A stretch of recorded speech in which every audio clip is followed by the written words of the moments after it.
Ladies and gentlemen, welcome to Day Beer 52. We're back on an even number, which feels good. I always feel a little bit weird about the odd numbers. Why is that?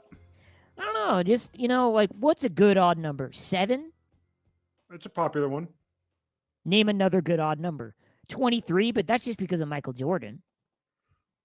I never knew 23 was a famous one. All the good that you get from the number 7 gets sucked away by the number 13, so they kind of balance themselves out. Yeah. You know what number I love that's odd is number 11. I think that's actually my favorite number. I take everything I just said back. That's Fitzgerald's number, so you got me on that one. Oh yeah, that's right. I didn't even think about that.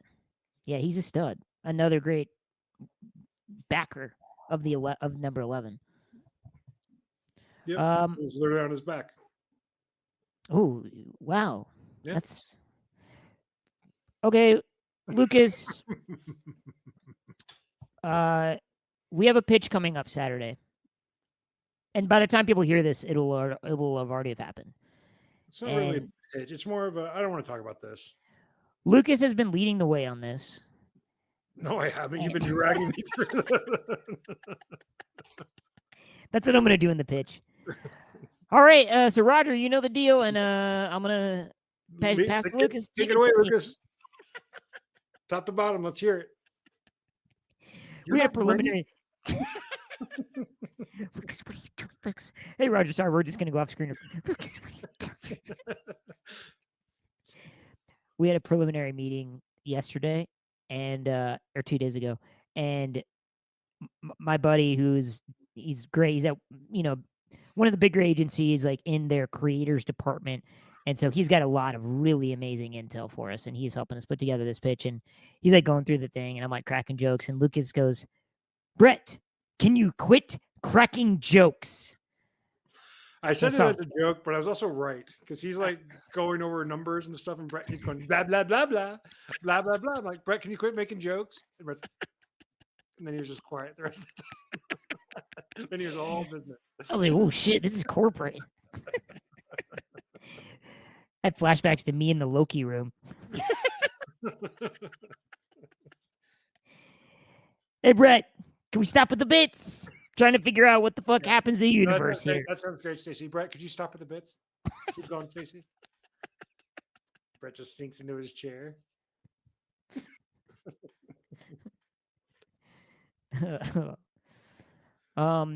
Yeah, it was very funny. And yeah, we're excited. We're hoping.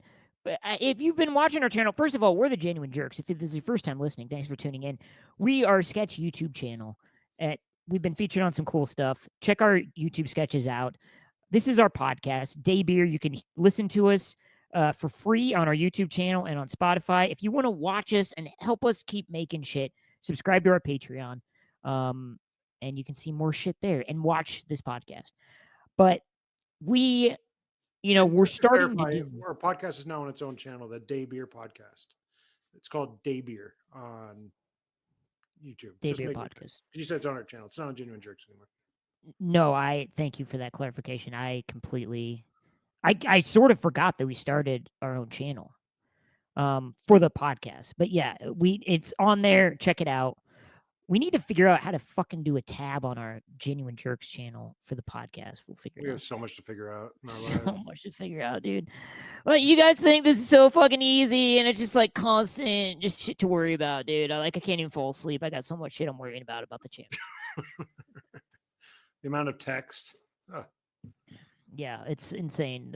We should get paid per text. If we got paid per text, we'd be millionaires. But we are starting to release more. If you follow us, and you'll notice we have been starting to release weekly, regularly, and we'll be revisiting some old sketches. We'll be while we continue to make new ones. We got a brand new one out that we did with Max Hawksford. He is a gem. Check it out. It's about when you get a phone call, because no one gets phone calls these days. And I gotta say, it's fucking saddening and it's maddening, because people will fucking FaceTime you all willy-nilly, And I think getting a FaceTime is the most invasive thing you can do. That's our 5-minute mark, by the way, folks. That's Lucas's day beer cracking open. And by the way, this podcast is literally Lucas and I enjoying a day beer together. This is called Lucas, Fateful West Coast IPA by Fate Brewing in Arizona. do you feel more spiritual when you drink it?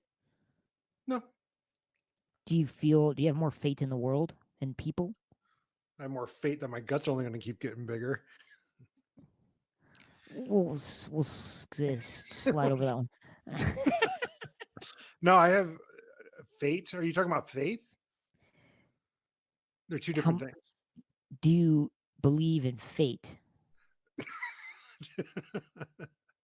I guess not really, no. You think shit's just happening all willy-nilly? Yeah. Yeah, probably. Though there are some insane consequences where like that's got to be something, some higher power, but no. Nope. One time I was hanging out with my cousin, and for context, my cousin is like a younger hippie version of Richard Gere. Like, he is hilarious. He's amazing. Such a Richard character. Gere? Yeah. Richard Gere. So You he know who just looks Richard like Gere him. is? I know, He but just he looks looks like like, him. oh, okay. Yeah. He's just like Richard Gere. He's hilarious. You know, Richard Gere is a dramatic actor, but on set, he is a cut up. I doubt that's true. I don't know why, but I doubt that's true. You know what? I hope we get Richard on this show. Richard, I have to say that Lucas was inferring that you were not a fun time on set. He doesn't do anything. Wasn't he like an ambassador to Japan for a long time or some shit? I don't know, weird guy. I don't know. Go That's ahead. interesting. Anyway, your hilarious Richard Gere cousin. Yeah, he's hilarious because he just has his own very specific view of the world, and and it's amazing. And he's very passionate about it. And I like we were talking about something, and off the cuff, I'm like, yeah, well, it's all meant to be. And he goes, oh God, please. Don't I fucking hate when people say that. Oh, don't fucking say it. Everything's meant to be. No, it's not. No, it's fucking not. You think people are just, oh yeah, that little girl's supposed to get cancer and die. Yeah, oh yeah, that's meant to be. And he just starts naming all his fucking fucked up shit. It's like supposedly meant to be. And I was dying laughing. And he's being so serious. He's not doing it as a bit. He's just like continuously naming off all this horrible shit. I think when you say it's meant to be, it's more like it's not the end of the world. Something else will happen, and there's nothing you can do about it. So just all meant to be, you know? Well, here's my thing. Somebody sent me this, or they posted it, where it's like I don't know what you want to call it, a proverb, or I don't know, but it was just like be like the river, just like let life happen. Like basically it was like a reminder of like we can only control so much. Yes, all very deep stuff that we all known for a long time, but we tackle that here on Day Beer. And by the way, speaking of deep shit, if you want to imagine what I look like, I got sandy blonde hair. I got different glasses on today. Usually I'm wearing turtle glasses, but now I got these light blue babies on. They're gray. They're not blue. Oh, gray. Gray blue. Gray from here.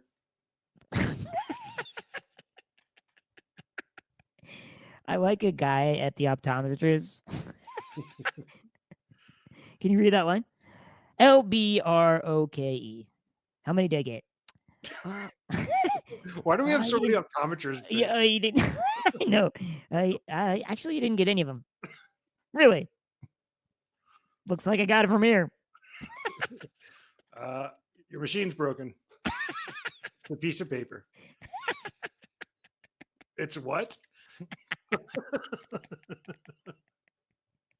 I just like the confidence. Like, not from here. Nope. Agree to disagree. Yeah, that's great. Why do we have so many optometrist bits? I don't know. I think it's just a funny place to be. And yeah, no one takes them that seriously as doctors, Half their job is look at that. Okay. You're this. I like that sketch. It's like a convention of doctors, and then one guy like finally admits he's an optometrist, and they just fucking roast his ass. We'll get to it later, but have you been watching The Studio? Oh yeah, 100%. Okay. We'll talk about that in a little bit. We got a lot we're going to talk about, folks. We're going to talk about The Last of Us. We're going to talk about The Studio. Did you see Sinners? No, I did not. We won't be. We'll talk about Sinners at a later on the next podcast. It's going to be kind of a shorter episode, so we'll get to it. Lucas has engagements tonight I that have a heart out. Yeah. he cannot forego.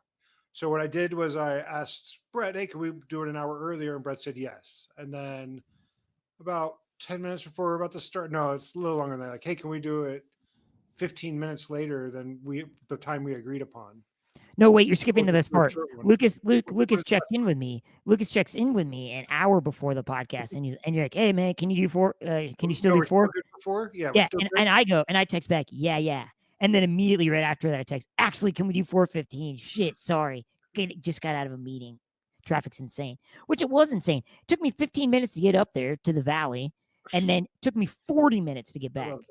It's like it's your first day in LA. Traffic is no longer an excuse, you know.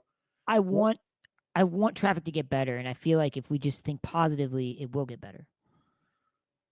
You just think it's an excuse for you to be late all the time. You could not live in any other city except for maybe Houston. Ooh, is Houston a late city?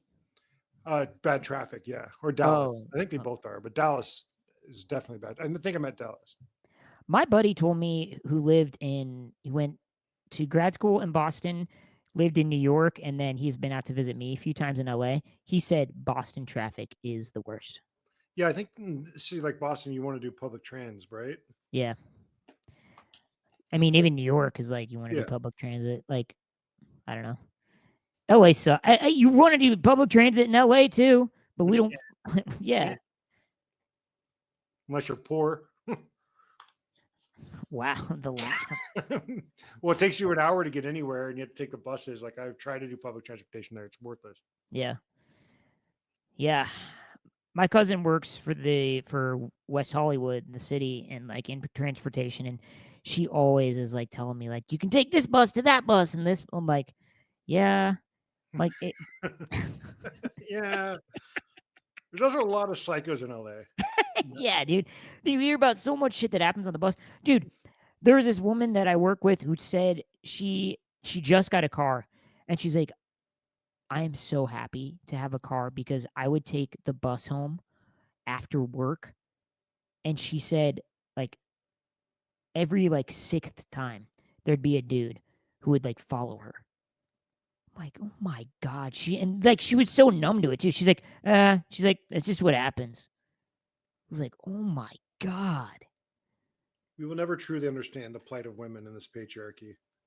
To live in fear every time you do something as simple as ride the bus. Yeah, or order food. It's weird. It's insane. Blew my mind. But folks. But we're not here about that. We're more of an entertainment podcast. Yeah, that's a different podcast. That's Brett's other podcast that he does with Brad Gage. I was just going to say Brad Gage. Yeah, we love you, Bradley, if you listen. NFL draft is happening today. We won't hit it too much because by the time this comes out, it will have already happened. But I think just zooming way out, it blows my mind. And, what?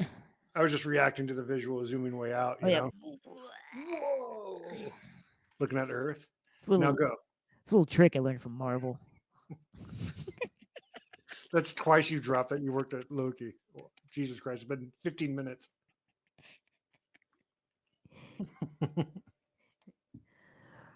When I wrote on this one television show 7 years ago. What was it called? Oh yeah, Loki, Marvel. That's right. It's the only one I worked on. I should know that. That's it. Did you realize that? Like when I worked on this one TV show 7 years ago. Anyway, it blows my mind about the NFL draft. How much money has come into? It just feels like it's exploded with contracts and with the stardom of it all. And even with NIL, like the all the money that's in NIL, it's just become, I don't know why, but I get existential. Like it almost gives me like gladiator vibes, where you're just like rooting for this one person to like go on the battlefield and win. You know? What is with your freshman in college deep dives into life? You know, I never went. I never got to go to college, man. Give me this experience. you should go to college in your 40s and be like, act like that. I don't know. I think football, they're just like gladiators, just in the violence. Do you guys see that? Gladiators and violence in football? I see it. You gonna do a keg stand, man, or Yeah, yeah. Actually, I can't. My doctor said to lay off. I took some Pepsi.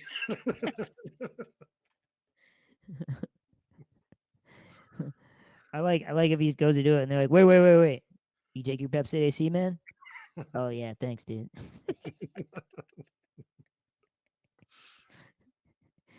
Uh, it's also funny if you're like a 40-year-old and like you're buying all the beer. It's like obvious who the buyer is because there's one 40-year-old. I did it last time. No, guys, come on. I did it last time. The party gets busted and the cops are just Are you the dad?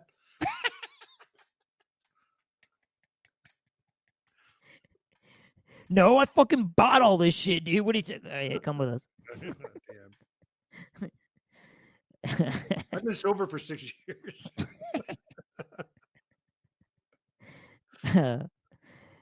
That reminds me of, have you ever seen that Cops episode where this cop is having the longest conversation with this dude and he like gets him out of the car and he's talking and like it seems like it's in the gray area and then like finally the cop's like, so you sure you haven't been smoking? Yes, sir, I haven't been smoking. He's like, I think you have been. And the guy's like, what do you mean? He's like, Can I, and can he I, I he know. grabs the joint out of the fucking He had it behind his ear the whole time. Yeah. yeah. Classic. Fucking incredible, dude. I love cops. Just in general. Thin blue line, brothers. I like a guy who like once wanted to be a cop but could never like he didn't make it, but he still acts like he was a cop. And he like goes up to people trying to make friends with other cops. It's like every Danny McBride character. Yeah. Righteous Gemstones is ending last season. I just started watching it. Looking forward to watching more. I'd seen most of the first season, but years ago, and people keep telling me I need to watch it. So, Brett, on your notes, you wanted to talk about Spring Has Sprung. That's what you Yeah. said. Yeah. What did you I, want to talk about in that regard? I think I just like it's a very phallic saying. I guess you want to make it that. And I just want to look up where it's from. It says it's a popular thing. It's an informal way of saying that spring has officially arrived. The phrase is often used to acknowledge there's no there. It didn't come from anything. While the exact origin is difficult to pinpoint, the phrase is a common idiom used to describe who came up with spring has sprung. You can't tell me that it's not somebody trying to be tongue in cheek. It's not one person. It's probably a bunch of fucking idiots at once. Spring, sprung. Ooh, hey, spring is sprung. I'm going to use that at the office tomorrow. It kind of feels like the same people that like created Sunday Fun Day. Yeah, maybe. Alliteration. People just glob onto it. So, Genuine jerks. I don't know about that turn. I think Genuine Jerks is a lot different than Spring Has Sprung or Sunday Fun Day. It doesn't even rhyme. Genuine Jerks doesn't rhyme. You're right, but the alliteration, that's the thing. That's the addictive trait. Oh my god. That is Lucas's Godzilla dog. Good lord. He probably was barking at me. That's how insane Lucas's dog. Lucas's dog probably heard my voice and then went insane. Is that what happened? No, my dog hates delivery drivers. So he freaks out every time he Oh. sees Amazon or UPS or anything. Because those are the people who stop and come up to the house. So every time he sees one, if it's not coming here, he freaks out. Yeah. He's a good protector. He's just a psycho. Have you seen those memes that are like when someone wants to come into our house or something and the dog's just like, "Oh, it's who used to Jim McMahon, who used to run WWE.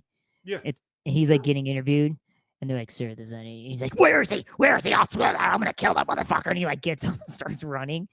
It's like when someone wants to come in my house or something like So that. have we become Like, just old people who describe memes to people? yeah. Well, I have to describe them to you because you're not on the internet. I don't like memes. I'm not a meme guy. I'm just not a Uh, meme guy. but I'm a you're nice. not on that. You're not on Instagram. You're not on the internet. So I have to explain it to you, Okay. right? Yeah. Sure. Because But you otherwise you don't. You don't also. know. You don't have to explain it to me, and you don't have to text them to me. You don't have to do any of that. But that's the thing. But that's we're in a culture where the internet tells us what to talk about. Back to your freshman in college philosophies. I have like a wooden pipe I'm smoking weed out of. We're in a culture that tells us that we need to go to Walmart. We need to go to Target. We don't need anything, but we have to go there. Hey, since we're on a tighter schedule, why don't we go straight to sketches right now? So we only got 20 minutes left. I like it. Go ahead, start. I don't really have much of one, but I wanted to talk about real IDs that are coming. You hear Oh about yeah. this? You hear about the Oh real yeah, ID? they're here. They're here. Yeah, I guess they're here and you can't fly without them and stuff. Mm-hmm. So Yeah, I just got mine. you got yours? I got mine a while back. I can't remember why. I think the person at the DMV was just like, "Hey, do you want to get a real ID?" I'm like, it's more expensive on. And she was like, "Yeah." She's like, "But honestly, everyone's gonna have to get them, and then within 2 years or something like that." She's like, "If you're here, you might as well just do it." And I was like, "All right." I'm glad she did too, because it's like she's like, it's just gonna get harder to get them, and I hear now it's like a longer process. So my pitch is TSA agents making fun of someone who doesn't have a real ID. I love that. Well, I have my driver's license. No, sweetie. No, I'm glad you can drive a car. Do you have a real ID? Yeah. It's a real ID. It's California. No, listen to this guy. He's a fucking idiot. We need a real ID. REAL. Not your Cracker Jack box. Dude, I checked an ID and I was looking at it and I was like, I was kind of had that I was just like, I'm like, when's your birthday? And he says his birthday, and I'm like, and I just keep feeling it and like kind of like fucking with it, I'm like, turning around, I'm like, and I look at him, and then he's like, I'm almost 30. I'm like, I know, and I laugh. I was like, I know. I'm like, but this does not feel like a real ID to me. It didn't. It felt flimsy as fuck. So I love that idea. Did you, let me ask you this. Did you wait 2 hours in line to get this? Because if not, it ain't a real ID. Then you just do a whole Jeff Foxworthy thing. Yeah, yeah. Now this might be a real ID. It's not a real ID. If you can drive a commercial vehicle but can't fly to Phoenix, you don't got a real ID. Just one of the TSA agents. And it gets less intelligible as you go on.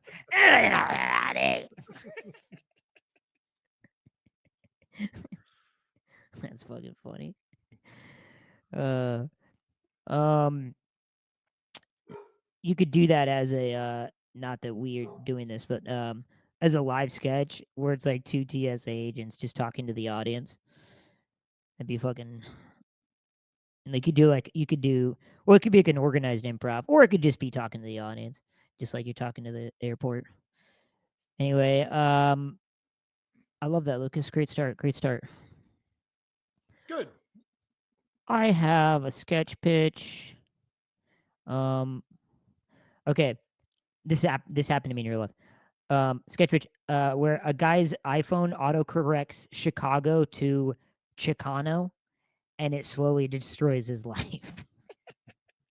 So I send this text to my buddy, inviting them to come to the show, and I'm like, and they're from Chicago, and so I'm like, oh yeah, I'm like, it's two Chicago peeps, you'll love it.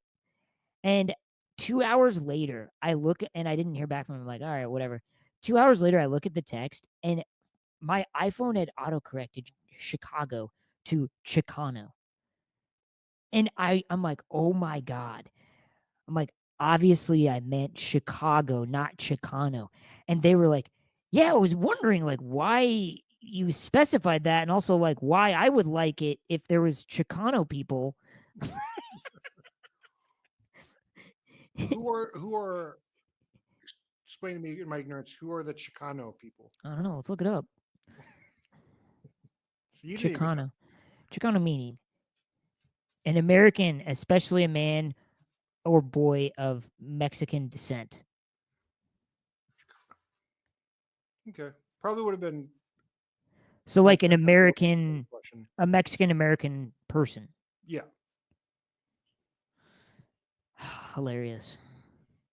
So funny. I love Chicano comedy. You're a famous Chicano comedian. You speak to the Chicano crowd. God. There's this one who is it? It's this dude. Okay. There are white American dudes that do Japanese comedy. And there's some of them that are like really popular in Tokyo. My friend who grew up in Tokyo showed me them, and they were not funny. They were not good. And Reese is like, Brett, it's insane because Reese's mom's American, and so like they would come over a lot. And so she's like more Americanized than most Japanese peeps. And she's like, Brett, it's insane. Like I don't get why Japanese people think these guys are funny. Like it's wild. And she's like, so much of it is just because they're white.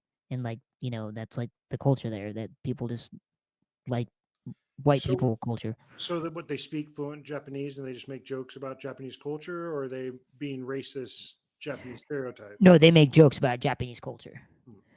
Which and Reese's like where she's like, it's like so weird too because they, you know, they live here and so like yeah, it makes sense what they're saying, like when they're joking about different things.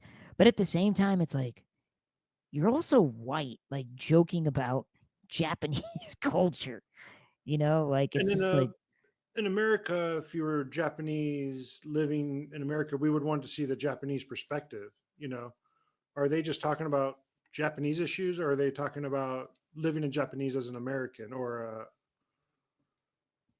a white yeah. person? Yeah, I think some of it is that. But yeah, it's fascinating. Anyway, so that's probably when things don't work out here, that's probably where I'm gonna go give a shot. Because you speak fluent Japanese because of Duolingo. Dude, I quit Duolingo. I can't. I gave it up. How long did you last?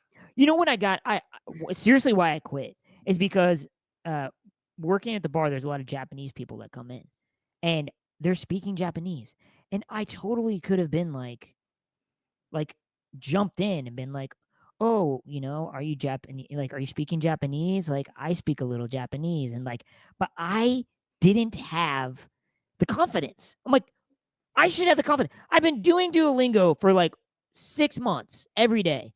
And I didn't have the confidence to just be like, hey, are you speaking Japanese? I speak a little bit of Japanese. Like, can I help you? But through Duolingo, you can understand them and everything like that. Yeah, I guess there's that, but I don't know. I think Duolingo, even my other friend she's been doing Duolingo for like 2.5 years. Like, she has a long streak. She's learning Italian. And even she said the same thing. She's like, yeah, I'll admit, like Duolingo is great. She said that is great for understanding, but like speaking it, it's different. Like you just don't have the confidence because you're not speaking with people. Yeah. Yeah, I It read is, that it's a good tool, but you should also like immerse yourself in the language, watch shows in the language and stuff like that. yeah. Like that's how you really learn it and everything like that. Well, just being around, like I want to. Honestly, what I would love to do is to take a Japanese class at UCLA. I think they have it as an extension class Yeah, you can because easily. you're around other Japanese speaking people, and like You don't even have to go to UCLA. You can do. They have Japanese classes in community colleges. It'll be a lot more affordable. yeah. Well, but I like to support the state. You like to support the really rich universities who no longer do DUI because they want their money. It sounded like you said DUI. I was like DUI. I was like, oh DEI. No, You can DUI drive. are fine. DUI, you can be the head of Pentagon. DEI, you're gonna hit the road, Jack. You guys, cops hit us up. We're not making enough money picking up people for DUIs, so we have to lose DEI.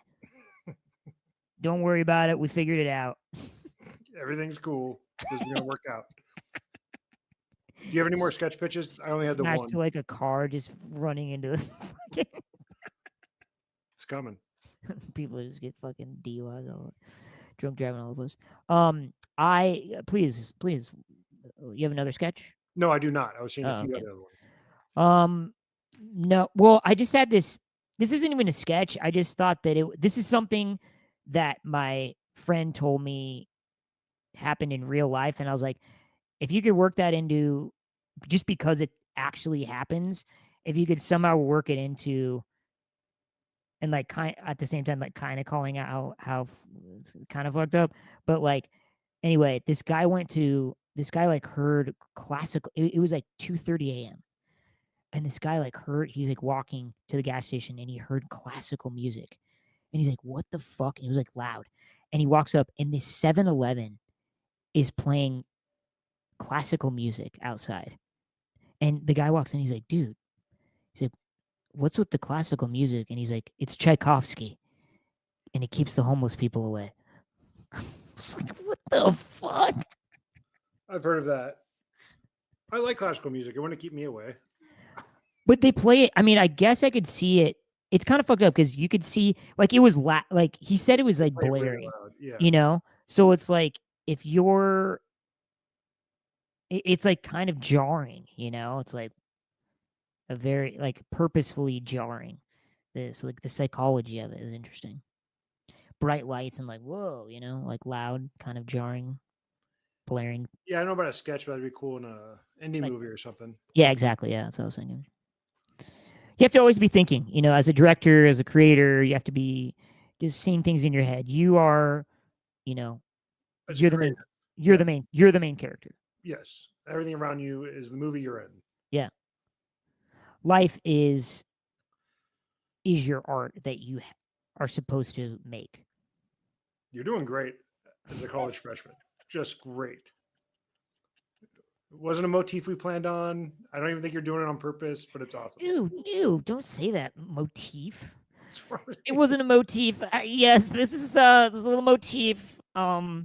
It's about when my dog and my cat first met. If you just walk through the motif, you'll see the images glisten off the glass. Motif is a word. I'm not going to be shamed for using a word. It's a weird word. Not a lot of people use it. Sorry, I don't. It's not that weird of a word. Motif. A decorative design or pattern. It's a pattern, like that you would use, like a. It's also a short succession of notes producing a single impression. Anyway, I just, you know, you come up with these words, and I don't come up with them. I didn't go to college either. You have no excuse. I didn't go to college either. You have no excuse. Lucas yelled that at his dad, and he slammed the door.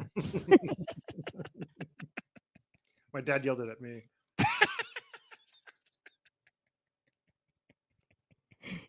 Then Lucas is just like, ah, and then slam the door. All right, so what do we want to talk about? What we watched? Okay, well, first things first. Spoilers at 34 minutes, folks. Well, probably just from here on out. First, we're going to talk about The Last of Us, more specifically, episode 2 of season 2. I think that was the best episode of the entire show. It was funny. I just had coffee with a buddy, and we were talking, and he was like, "Yeah, I don't get why people are so upset about Joel dying. Like, if you just went on the internet and looked up The Last of Us story, like, it will tell you that Joel is going to die." And he's like, "But I feel like most people just don't bother to do that." I'm like, "Yeah, that's me. I was screaming at the TV, Joel, get up, get up." And I was like, this can't be. This is episode 2. How can they kill him in episode 2? I was just Most people know it's fraught. based on a video game that came out 6 years ago. Mhm. So, yeah, he died. There was a big uproar in the video game. I played the game, so I knew it was coming. I just couldn't wait to see, like, my wife didn't know it was coming, and I couldn't wait to see those reactions. And people are upset because a lot of them are incels, and they're just mad that a woman killed their precious Joel. You know, that's what they're mainly. My wife was upset, and then I reminded her that all the incels are upset, and we're upset because of the same reasons. She goes, "Oh yeah," it's like, no, because it's going to be more of a female focused story, and so you're an incel. She changed her mind and liked the decision now. And I'm sure Mary took well to that. She did. She paused and goes, "Okay, yeah, right. No, you're right." Yeah, I mean, look, everyone did their job because, uh, Pedro is just so goddamn likable. You hate to see him die. And then, you know, the I mean, that if you didn't know what was coming, like if you didn't play the game and you just were watching it as a television show, you did not fucking see that coming because I did not fucking see that. I was like, what? Like, did not fucking see that coming. Along with, I just again, and it's probably on the game, but like kudos to the people that wrote the game because how everything that happens is in this episode from Joel dying to how the attack build like starts then builds is so well done. I'm also so happy that they did not wait for the plants in the city pipes to matter until the end of the season. I'm like, oh god, that they're just gonna keep going back to that throughout the whole season. We know it's coming, and they fucking brought it episode 2. I fucking love that they just went right to it. And the only thing. I also love how we're getting to see the town. I don't know. I love world building, and like the world of this town is really cool. Yeah, very cool. It like just all the precautionary stuff that they had already thought of and done, like all the the security, um, people like doing the um write outs and everything to make sure everything's secure outside of the city and just like the one dude who is the young dude who like is gonna be the mayor, like later on, hopefully, and like I just I loved all that. I loved all that.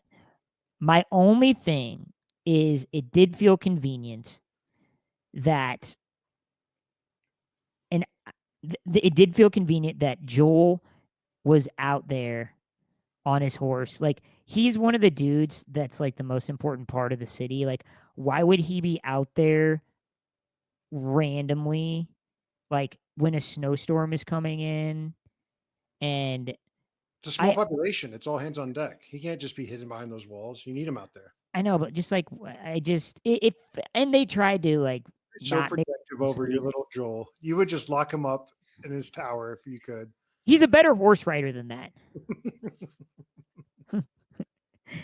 I like I like I like that character being in the town. He that character in the town was the reason why Joel was out there. Oh, Joel, we're so protective of Joel. He can't ride out on his horse, and like everyone else does. See, I like the other protective character. Joel can't go. I'll go. Joel, you stay. You stay in the tower. I'll go. You can be lookout up there where it's safe. I'm good. I gotta go. Come on, Joel. Stay, Joel. Don't go.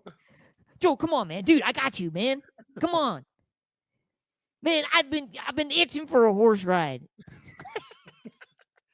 You're the accountant. Brett, the last time that we got you up on the horse did not like it. She hasn't been the same.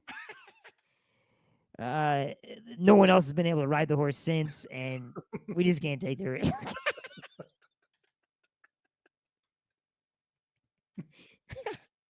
We should film that, dude.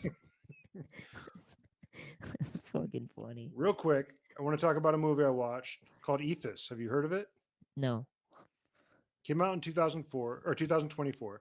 It's a brilliant movie about baseball, and I Okay. highly suggest it. Takes course over one game of baseball. Eephus? Eephus, Eephus. Okay. It is a brilliant movie, and I highly suggest it. It's the last game of a local team and of varying ages and abilities, and they play each other because they're going to tear down the field, and it all takes course over the one game. It's brilliant, brilliant. Okay, actually, I think I saw. I did. My buddy sent me the trailer for it on Instagram. This was like over a month ago. I want to say. Okay, I want to watch it. What platform is it on? I rented it on Amazon, but Okay. you can find it. There's other platforms. Okay. I want Highly to check it suggest out. it. It's one of the best movies I've seen in a long time. Very surprising and It brilliant, brilliant directing. No professional actors, just so good. Yeah, I love that. It looked really interesting. I was like, I don't know, like watching the trailer, I'm like, this could either be really cool or just not really go anywhere. No, it's amazing. Anybody I know who've seen it agrees. Like, highly, highly suggested. The filmmaking, what they did on such a low budget in a single location, some of the shots they got, it's very poetic. It's funny. It's unique and I just, it's brilliant. You know, I was talking to my buddy at, it was coffee earlier, and we were talking about how now with filmmaking, with indie filmmaking, right, it's always been like this really, but it's a skill to know how how to make something for not as much, like how to really, like, it's like this is the story and how do we make it with this much money, but also like what stories that you can tell with an indie budget, I think like those are skills in themselves and like a really hard thing to do, uh especially with this movie. It's like, yeah, the filmmaking and the characters have to be super strong too. That's what's amazing about it because it covers both teams. So it's basically 18 characters and a couple characters who aren't part of the team. And you feel like they each get their chance to shine. Mhm. It's just really well done. It's insane. I'm excited to watch it. Okay, well, before we got a few minutes left, let's talk about the studio, folks. If you like comedy, watching TV comedy, highly recommend the studio on Apple Plus TV. Seth Rogen and a bunch of other peeps star, and it shits on the industry in such a beautiful way. It's also like It's a homage to the industry too, like in Yeah, movies. it's both. Yeah. Uh, yeah, because there are parts where it's like, oh wow, this is really cool, and it really makes L.A. and Hollywood look cool. Um, or it's not really that cool. Well, it's But cool if you make that much money. If you make enough money, it's really cool. yeah, if you make all that, yeah, if you make, yeah, I guess like it kind of, Any city is great if you're rich. yeah. Well, I never thought about that. Um, Put it in your notebook. Another thing bring up a freshman in college. Exactly. Have you guys thought about like how fucking cool this place will be once we start making like $60K a year? That's how much. That's a lot of money to college. Yeah, the show's great. Every episode is kind of a homage to a different either movie or storytelling element or genre. They use a lot of single takes. The second episode is all one take, and they joke about how it's a cheap thing they do and stuff, but then also do it really well. One of the best single takes executions I've seen. I know it's really funny. And having worked in development in the past as an executive assistant, a lot of it rings true and is very, very funny. Yeah. It's the thing that I love about it is Seth Rogen's character. It plays this studio head who just wants to be a cool creative. Like he just wants to be, the He wants everybody all the likes him. celebrities and directors to love him, Yeah. but he also has to make money and make hits. So Yeah. When he kills Scorsese's movie, it's so fucking funny. And then he goes to that party and Scorsese just fucking owns him. And then wait, who is it that like makes him leave? Charlize Theron just fucking telling him to leave. yeah, it's a lot of fun. A lot Yeah. of cool cars, a lot of great shots. Yeah. Yeah, I read an article where the wardrobe, they kind of like it almost feel they it says that it's like the 70s-esque wardrobe that they have in them in, even But though did you it's see the present last day. episode where he's with all the doctors? Oh, not yet, no. Uh, that's what I want to talk about. So we'll tackle that next week. Oh, I'm sorry, dang it. I It's all should have right. caught up. I've been waiting, so my roommate and I have been watching it together, and he was gone, so I was like, "Hey, man, I'll wait for you." Yeah, that's all right. Don't worry about it. Well, folks, we're ending this one a little early because of Lucas's engagement. Brett was late, 15 minutes late. So we're ending it 15 minutes early because he didn't know there's traffic in LA. My time is your time, people. Well, I have a hard out, so I got to go. I'm going to keep it going. I'm going to have my second co-host come in. Oh, Strass? You got Strass? I should have. Folks, thanks for tuning in. This has been Daybeer 52. If you haven't, check our YouTube sketch channel out, Genuine Jerks. We got more stuff coming and more episodes weekly. Have a good rest of your day. Have another Daybeer.